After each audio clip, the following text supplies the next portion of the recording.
આવી રહ્યા છે અમદાવાદથી અલ્પેશ ઠાકોરનું સરકાર સાથે સમાધાનના સમાચાર પ્રાપ્ત થઈ રહ્યા છે। મહત્વપૂર્ણ સમાચાર, વડાપ્રધાન મોદીના કાફલાનો વિરોધ હવે અલ્પેશ ઠાકોર નહીં કરે। આપને જણાવી દઈએ, આવતીકાલે વાઇબ્રન્ટ સમિટમાં ઉપસ્થિત રહેવાના છે વડાપ્રધાન અને તેનો વિરોધ હવે અલ્પેશ ઠાકોર નહીં કરે। અલ્પેશ ઠાકોરે મોદીના કાફલાનો વિરોધ કરવાની જાહેરાત કરી હતી, પરંતુ હવે આ બાબતે સમાધાન થઈ ગયાના સમાચાર છે। ખાનગી ક્ષેત્રમાં 85% નોકરી આપવા બાહેધરી અલ્પેશ ઠાકોરને આપવામાં આવી છે। વાઇબ્રન્ટ સમિટનો વિરોધ કરવામાં નહીં આવે તેવું નિવેદન હવે ઓબીસી એકતા મંચના અધ્યક્ષ અલ્પેશ ઠાકોરે આપ્યું છે। સરકાર વચન નહીં પાડે તો માર્ચ બાદ આંદોલન કરવાની ચીમકી ઉચ્ચારી છે ફરી એકવાર। એટલે હાલ જે સરકારે 85% ખાનગી ક્ષેત્રમાં રોજગારીની જાહેરાત આપતા અલ્પેશ ઠાકોરે આ વિરોધ કરવાનું ટાળ્યું છે અને સાથોસાથ એ પણ જણાવ્યું છે કે જો સરકાર પોતાના વચનનું પાલન નહીં કરે તો માર્ચ મહિનામાં ફરી વિરોધ કરવામાં આવશે। અલ્પેશ ઠાકોરે આ પહેલા આપને જણાવી દઈએ કે બેરોજગારી યાત્રા બહુચરાજીથી શરૂ કરી અને એક લાંબી યાત્રા પ્રસ્થાન કરી હતી અને કલેક્ટરને આવેદનપત્ર પણ પાઠવવામાં આવ્યું હતું। એ સમયે જ અલ્પેશ ઠાકોરે જણાવ્યું હતું કે વિરોધ કરવામાં આવશે। ઓબીસી એકતા મંચના અધ્યક્ષ અલ્પેશભાઈ ઠાકોર આપણી સાથે ફોન લાઈન પર જોડાયા છે। અલ્પેશભાઈ, શું સરકારે આપને વચન આપ્યું છે અને આપનો નિર્ણય હવે શું રહેશે? જો સરકાર જોડે અને સરકારના જવાબદાર મંત્રી તરીકે પ્રદીપસિંહ જાડેજા અને કૈલાસ શાસન સાહેબ જોડે મિટિંગ થયા પછી એમણે વચન આપીને કહ્યું કે 85% નોકરીઓનું ચુસ્ત અમલીકરણ કરીશું અને આવનારા માર્ચ સુધીમાં હજારો બીજી નવી નોકરીઓ ઉપલબ્ધ કરાવવાનો પ્રયત્ન કરીશું। એટલે સરકાર તરફથી સકારાત્મક માહોલમાં એક ચર્ચા થઈને એમણે બીજું એ પણ કહ્યું કે દેશ દુનિયાના ડેલિગેટ્સ આવવાના છે, આપ ગુજરાતની ગરિમાને ધ્યાનમાં રાખીને કોઈ વિરોધ ના કરો અને આપની જે માંગણી છે અમે તમામ માંગણીઓ સ્વીકારીએ છીએ। આવી વાત કર્યા પછી અમે અમારું આંદોલન મોકૂફ રાખીએ છીએ। આવતીકાલનો જે વાઇબ્રન્ટનો વિરોધ કરવાનો છે એ મોકૂફ રાખીએ છીએ। બિલકુલ, એટલે અલ્પેશભાઈ, જો સરકાર પોતાના વચનથી ફરશે અથવા તો આ પહેલા પણ સરકારે અનેક સંગઠનોને ને ખાસ કરીને વચનો આપ્યા છે, જો સરકાર પોતાના વચન પર કાયમ નહીં રહે તો આગળનું સ્ટેપ શું રહેશે? એટલે અત્યાર સુધી સરકારે જેની જોડે વાદા ખિલાફી કરી હોય એમાં ખબર નહીં મને, અલ્પેશ ઠાકોર જોડે વાદા ખિલાફી થશે તો અલ્પેશ ઠાકોર છે માર્ચમાં મોટું જન આંદોલન થશે અને આંદોલન ચાલુ જ રહેવાના છે મારા। એટલે અલ્પેશ ઠાકોર આવી વાદા ખિલાફી ક્યારેય સહન નહીં કર્યું। અમારા ગુજરાતી યુવાનોની નોકરીનો પ્રશ્ન છે, ગુજરાતી યુવાનોને નોકરી મળવા માટે અને ગુજરાતી નોકરીઓ અપાવવા માટે સરકારે એની ઈમાનદારી બતાવવી જ પડશે।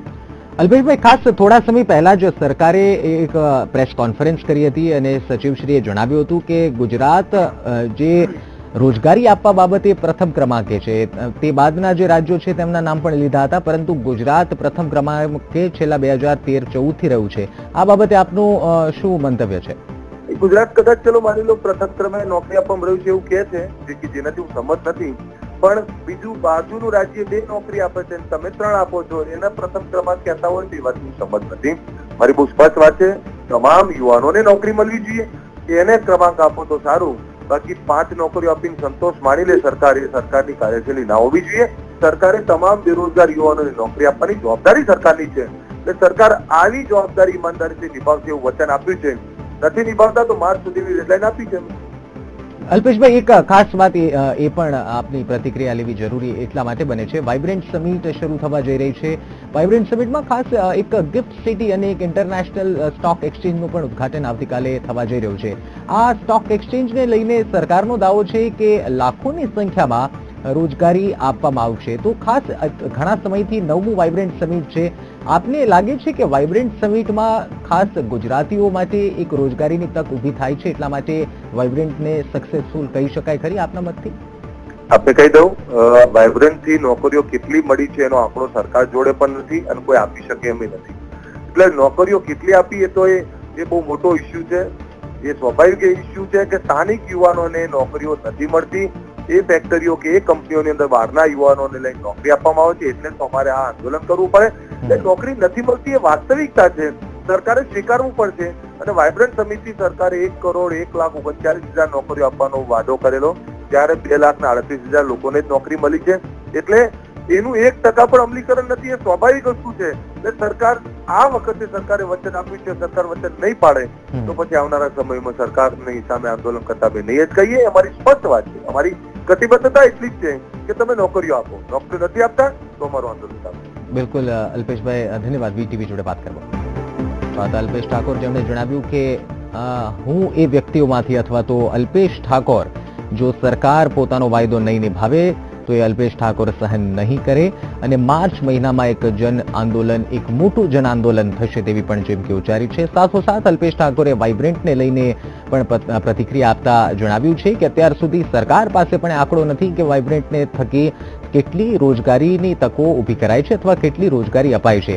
એક જ માંગ અલ્પેશ ઠાકોર જણાવી રહ્યા છે કે સ્થાનિક બેરોજગાર લોકો છે તેમને રોજગારી પૂરી પાડવાની જવાબદારી જે છે એ રાજ્ય સરકારની છે અને રાજ્ય સરકારે આપવી પડશે. જો સરકાર પોતાના વચનથી વટી જશે તો જન આંદોલન થશે. નરેન્દ્ર રાઠોડ સંવાદદાતા ફોન લાઈન પર જોડાયા છે. નરેન્દ્ર, ખાસ અલ્પેશ ઠાકોર હાલ વીટીવી જોડે ફોન લાઈન પર તેમણે વાત કરી. એક સાધારણ સવાલ એ ઉભો થઈ રહ્યો છે કે એક તરફ બેરોજગારી માટે યાત્રા થાય છે, રોજગારી માટેની અપીલ થાય છે અને સરકાર ફરી એક વખત વાયદો કરે છે. ખાસ શું શક્ય છે કે વાઇબ્રન્ટને ટાળવા માટે સરકારે આ વાયદો કર્યો છે કે પછી હકીકતમાં સરકારનો કે ઉદ્દેશ છે 2017 ને લઈને પણ છે? જરૂરથી આ જે બાબત છે એમાં એક પ્રશ્ન થઈ રહ્યો છે, કારણ કે જયારે વાઇબ્રન્ટ સમિટ છે જ્યાં વિવિધ દેશના લોકો અહીંયા આવશે, ગુજરાત રિપ્રેઝેન્ટ કરી રહ્યું છે અને એક રીતના ગુજરાતની ઇમેજ બનવી ખૂબ જરૂરી હોય છે કે જયારે ઇન્ટરનેશનલ કક્ષાએથી જયારે રિપ્રેઝેન્ટેટિવ ગુજરાતમાં આવી રહ્યા હોય અને વાઇબ્રન્ટ જેવી મોટી ઇવેન્ટ થઈ રહી હોય અને એ સમયે જયારે આ રીતના કોઈ વિરોધ થતો હોય છે તો એ એક અલગ ઇમેજ જતી હોય છે વિશ્વની સામે. તો એના થકી એક ખૂબ જરૂરી હતું કે જે પણ ડેમેજ કંટ્રોલ થનાર હતું, મતલબ ડેમેજ કંટ્રોલ જેટલું થઈ શકે એટલું કરવાનો પ્રયાસ કરવામાં આવે તો ખુદ જે ગૃહમંત્રી છે, ગૃહ રાજ્યમંત્રી, તેમના દ્વારા અને જે સચિવ છે એ બંને અલ્પેશ ઠાકોર અને જે બિઝનેસ નવાણી છે એમની સાથે મીટિંગ કરવામાં આવી અને એમને મનાવવાના પ્રયાસ કરવામાં આવ્યા. જોકે એક બાબત એ જ કહેવા માંગીશ કે એમને મનાવી લેવામાં આવ્યા છે. એમને જે પણ આંદોલનની એમની ચીમકી આપી હતી, વિરોધ કરવાની બાબત રજૂ કરી હતી, હવે એ એમના દ્વારા આ રીતનો કોઈ પણ પ્રકારનો વિરોધ વાઇબ્રન્ટને લઈને કરવામાં નહીં આવે. બિલકુલ નરેન્દ્ર, ધન્યવાદ જાણકારી માટે.